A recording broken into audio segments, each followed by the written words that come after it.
there's a luxury hotel for the rich and famous that boasts over 700 guest rooms, exclusive restaurants, an 18-hole golf course, and a secret underground bunker primed for Armageddon. Nuclear anxiety is peaking in the 1950s. And the U.S. president is concerned about the safety of the government in the case of a nuclear attack. Top of Eisenhower's list of people who need to survive Armageddon, members of Congress. This means finding a location for a bunker that can house 1,000 government officials and is discreet enough to keep it hidden from the public. The answer? A 5-star hotel. The Greenbrier is a luxury resort in White Sulphur Springs, West Virginia. This place is a slice of old-school luxury where the rich and powerful come to do business and relax. You can find presidents or celebrities sipping drinks at the bar. It sounds like the perfect place to see out World War III. It's far enough from Washington, D.C. that hopefully it could escape the effects of a direct nuclear attack on the capital city, but also close enough that people would be able to escape to it in time. It's shielded by mountains for extra protection. Perhaps what swings it, literally, is the hotel's golfing facilities. Eisenhower is a regular on the Greenbrier course.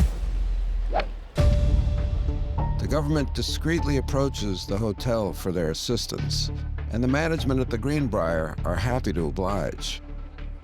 The only problem is keeping it a secret. An immense construction project on the grounds of the Greenbrier is sure to get the VIP guests gossiping, so the bunker needs a cover story. The Greenbrier gets a brand new extension, the West Virginia wing. Underneath, a vast doomsday bunker, unlike any other, begins to take shape. The bunker underneath the Greenbrier Hotel hosts 153 rooms spread out over 112,000 square feet. There are 2 chambers for the House and the Senate, and there's this vast hall for joint sessions. It's essentially a giant underground capitol for the government to continue functioning in the event of a nuclear war. Beyond these chambers are the facilities you'd expect in a top-of-the-range government survival bunker. High-pressure shower to rinse off nuclear fallout, over 1,000 beds for congressmen and women, a hospital, a cafeteria, and a small arsenal of handguns.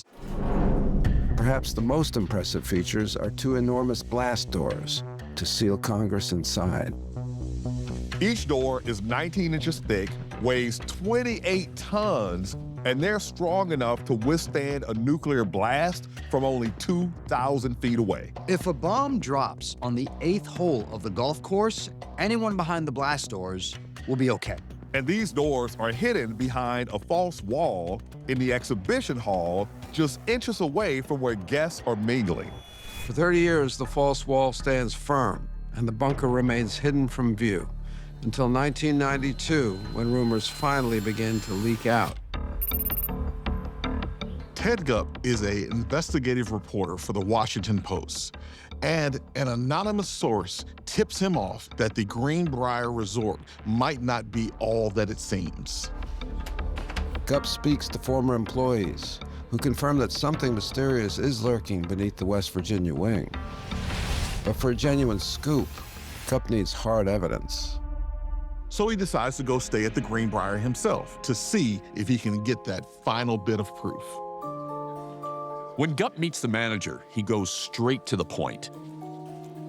He asks, is there a government nuclear fallout shelter under the hotel? Well, the manager immediately denies this. Gupp doesn't get the answers he's hoping for, but he's determined not to leave the Greenbrier without his story. Gupp visits the office of a maintenance company called Forsyth Associates, who are supposedly in charge of maintaining the Greenbrier TVs. When he gets to the offices, he sees something strange. He sees a wall covered with books on nuclear war and Armageddon. You don't need that if you're building TV antennas. When he digs deeper, he finds out that many of the people who work at Forsyth Associates are former U.S. military cryptographers and radio specialists. Turns out Forsyth Associates is just a front company. Their real job is maintaining the communications for the bunker. Today, the bunker is a tourist attraction.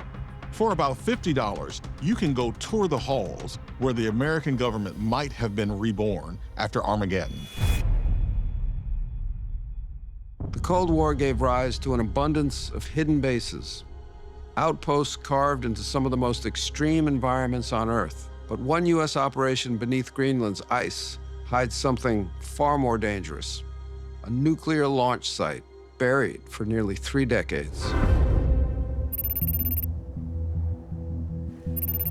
It's 1956, and the U.S. Department of Defense releases a documentary about this groundbreaking polar research station in Greenland, 800 miles south of the North Pole. The United States Army has established an unprecedented nuclear-powered Arctic Research Center. In the Arctic, you have to contend with sometimes -20 to -40 conditions. It's just an incredibly difficult environment to operate in. An Army colonel named John Kirkering is tasked with constructing a polar city. It's housed in huge covered tunnels with dormitories, a hospital, even a chapel and a barber shop. The documentary presents the Polar Research Station as being well ahead of its time, primarily because of the fact that it is powered entirely by the world's first portable nuclear reactor. The name of the base is Camp Century. It's an ambitious project. They put a nuclear reactor in one of the most brutal and difficult environments on Earth. As wild as that is, that's not even the craziest thing about this. Although only a few people know it, Camp Century is just a cover story. The real plan here is to construct an immense nuclear launch site deep under the snow. Its name? Project Iceworm. When Project Iceworm was envisioned, there were a lot of legitimate fears that we were on the precipice of nuclear war. In the 1950s, the threat of nuclear war couldn't be more serious. Iceworm will give the West an opportunity to survive it all. Their idea is to have hundreds of nuclear warheads all prepped, all ready to go in the tunnels under the ice. A full-on nuclear arsenal. If the Russians initiated a nuclear first strike on America, there'd be this secondary base in Greenland that could fire retaliatory counterattacks into Russia. The Camp Century cover story is so convincing, it fools the Russians.